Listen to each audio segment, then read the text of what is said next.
Matthieu chapitre 11. Lorsque Jésus eut achevé de donner ses instructions à ses 12 disciples, il partit de là pour enseigner et prêcher dans les villes du pays.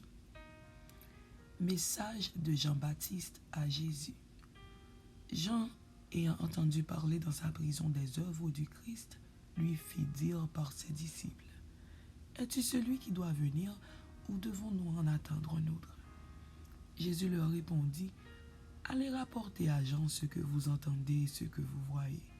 Les aveugles voient, les boiteux marchent, les lépreux sont purifiés, les sourds entendent, les morts ressuscitent, et la bonne nouvelle est annoncée aux pauvres. Heureux celui pour qui je ne serai pas une occasion de chute. Témoignage sur Jean-Baptiste. Comme il s'en allait, Jésus se mit à dire à la foule au sujet de Jean: Qu'êtes-vous allé voir au désert? Un roseau agité par le vent? Mais qu'êtes-vous allé voir? Un homme vêtu d'habits précieux? Voici, ceux qui portent des habits précieux sont dans les maisons des rois. Qu'êtes-vous donc allé voir? Un prophète? Oui, vous dis-je, et plus qu'un prophète. Car c'est celui dont il est écrit: Voici, j'envoie mon messager devant ta face pour préparer ton chemin devant toi. Je vous le dis en vérité, parmi ceux qui sont nés de femmes, il n'en a point paru de plus grand que Jean-Baptiste. Cependant, le plus petit dans le royaume des cieux est plus grand que lui. Depuis le temps de Jean-Baptiste jusqu'à présent, le royaume des cieux est forcé, et ce sont les violents qui s'en emparent. Car tous les prophètes et la loi ont prophétisé jusqu'à Jean. Et si vous voulez le comprendre, c'est lui qui est l'Élie qui devait venir. Que celui qui a des oreilles pour entendre, entende. À qui comparerai-je cette génération? Elle ressemble à des enfants assis dans des places publiques et qui, s'adressant à d'autres enfants, disent: Nous vous avons joué de la flûte et vous n'avez pas dansé. Nous avons chanté des complaintes et vous ne vous êtes pas lamentés. Car Jean est venu, ne mangeant ni ne buvant, et ils disent: Il a un démon. Le Fils de l'homme est venu, mangeant et buvant, et ils disent: C'est un mangeur et un buveur, un ami des publicains et des gens de mauvaise vie. Mais la sagesse a été justifiée par ses œuvres. Reproche aux villes impénitentes. Alors il se mit à faire des reproches aux villes dans lesquelles avaient eu lieu la plupart de ces miracles, parce qu'elles ne s'étaient pas repenties. Malheur à toi, Chorazin, malheur à toi, Bethsaïda, car si les miracles qui ont été faits au milieu de vous avaient été faits dans Tyr et dans Sidon, il y a longtemps qu'elles se seraient repenties en prenant le sac et la cendre. C'est pourquoi, je vous le dis, au jour du jugement, Tyr et Sidon seront traités moins rigoureusement que vous. Et toi, Capernaum, seras-tu élevé jusqu'au ciel? Non, tu seras abaissé jusqu'au séjour des morts, car si les miracles qui ont été faits au milieu de toi avaient été faits dans Sodome, elles subsisteraient encore aujourd'hui. C'est pourquoi je vous le dis, au jour du jugement, le pays de Sodome sera traité moins rigoureusement que toi. Les choses révélées aux enfants, allez à Jésus et acceptez son joug. En ce temps-là, Jésus prit la parole et dit: Je te loue, Père, Seigneur du ciel et de la terre, de ce que tu as caché ces choses aux sages et aux intelligents, et de ce que tu les as révélées aux enfants. Oui, Père, je te loue de ce que tu l'as voulu ainsi. Toutes choses m'ont été données par mon Père, et personne ne connaît le Fils, si ce n'est le Père. Personne non plus ne connaît le Père, si ce n'est le Fils et celui à qui le Fils veut le révéler. Venez à moi, vous tous qui êtes fatigués et chargés, et je vous donnerai du repos. Prenez mon joug sur vous et recevez mes instructions, car je suis doux et humble de cœur, et vous trouverez du repos pour vos âmes, car mon joug est doux et mon fardeau léger.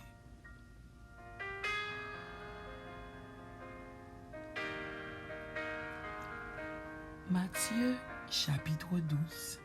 Les épis de blé et le sabbat. En ce temps-là, Jésus traversa des champs de blé un jour de sabbat. Ses disciples qui avaient faim se mirent à arracher des épis et à manger.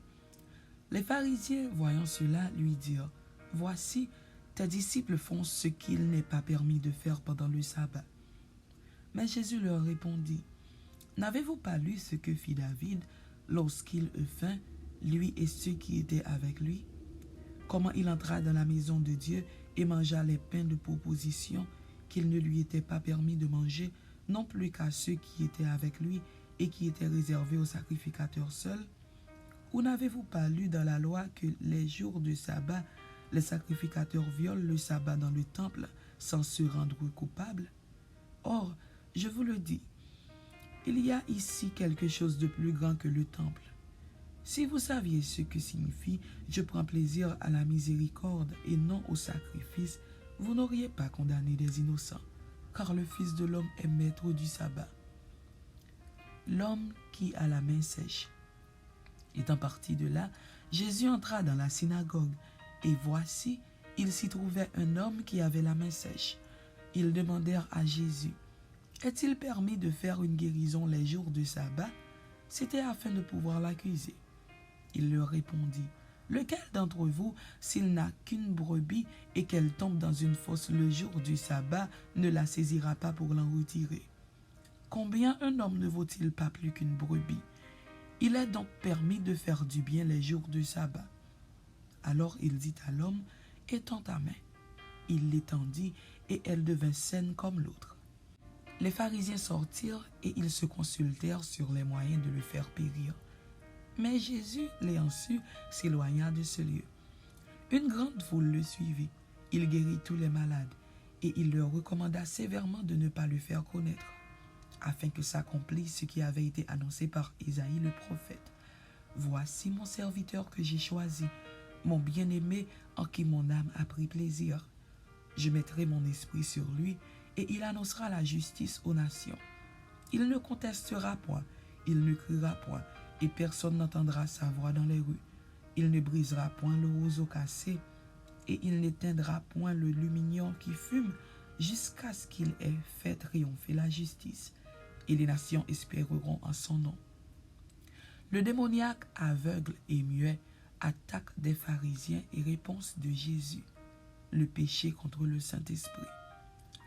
Alors on lui amena un démoniaque aveugle et muet, et il le guérit, de sorte que le muet parlait et voyait.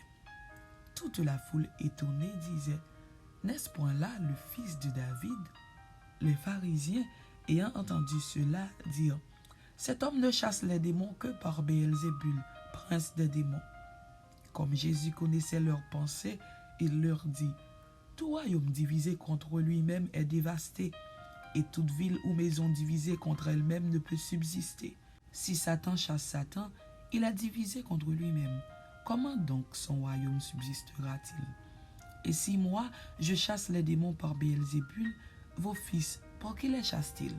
C'est pourquoi ils seront eux-mêmes vos juges. Mais si c'est par l'Esprit de Dieu que je chasse les démons, le royaume de Dieu est donc venu vers vous. Ou comment quelqu'un peut-il entrer dans la maison d'un homme fort et piller ses biens sans avoir auparavant lié cet homme fort? Alors seulement il pillera sa maison. Celui qui n'est pas avec moi est contre moi, et celui qui n'assemble pas avec moi disperse. C'est pourquoi je vous dis, tout péché et tout blasphème sera pardonné aux hommes. Mais le blasphème contre l'Esprit ne sera point pardonné. Quiconque parlera contre le Fils de l'homme, il lui sera pardonné. Mais quiconque parlera contre le Saint-Esprit, il ne lui sera pardonné ni dans ce siècle, ni dans le siècle à venir. Ou dites que l'arbre est bon et que son fruit est bon, ou dites que l'arbre est mauvais et que son fruit est mauvais. Car on connaît l'arbre par le fruit. Race de vipères, comment pourriez-vous dire de bonnes choses, méchants comme vous l'êtes? Car c'est de l'abondance du cœur que la bouche parle. L'homme bon tire de bonnes choses de son bon trésor, et l'homme méchant tire de mauvaises choses de son mauvais trésor. Je vous le dis, au jour du jugement, les hommes rendront compte de toute parole vaine qu'ils auront proférée. Car par tes paroles tu seras justifié, et par tes paroles tu seras condamné. Un miracle refusé. Alors quelques-uns des scribes et des pharisiens prirent la parole et dirent, « Maître, nous voudrions te voir faire un miracle. » Il leur répondit, « Une génération méchante et adultère demande un miracle. Il ne lui sera donné d'autre miracle que celui du prophète Jonas. Car de même que Jonas fut 3 jours et 3 nuits dans le ventre d'un grand poisson, de même le Fils de l'homme sera 3 jours et 3 nuits dans le sein de la terre. Les hommes de Ninive se lèveront au jour du jugement avec cette génération et la condamneront, parce qu'ils se repentirent à la prédication de Jonas. Et voici, il y a ici plus que Jonas. La reine du Midi se lèvera au jour du jugement avec cette génération et la condamnera, parce qu'elle vint des extrémités de la terre pour entendre la sagesse de Salomon. Et voici, il y a ici plus que Salomon. Lorsque l'esprit impur est sorti d'un homme, il va par des lieux arides, cherchant du repos, et il n'en trouve point. Alors il dit, « Je retournerai dans ma maison d'où je suis sorti. » Et quand il arrive, il la trouve vide, balayée et ornée. Il s'en va et il prend avec lui 7 autres esprits plus méchants que lui. Ils entrent dans la maison, s'y établissent, et la dernière condition de cet homme est pire que la première. Il en sera de même pour cette génération méchante. La mère et les frères de Jésus. Comme Jésus s'adressait encore à la foule, voici, sa mère et ses frères qui étaient dehors cherchèrent à lui parler. Quelqu'un lui dit, « Voici, ta mère et tes frères sont dehors, et ils cherchent à te parler. » Mais Jésus répondit à celui qui le lui disait, « Qui est ma mère et qui sont mes frères ?» Puis, étendant la main sur ses disciples, il dit, « Voici ma mère et mes frères, car quiconque fait la volonté de mon Père qui est dans les cieux, celui-là est mon frère, ma sœur et ma mère. » Amen. C'était Matthieu chapitre 11 et Matthieu chapitre 12. Que Dieu vous bénisse. Amen.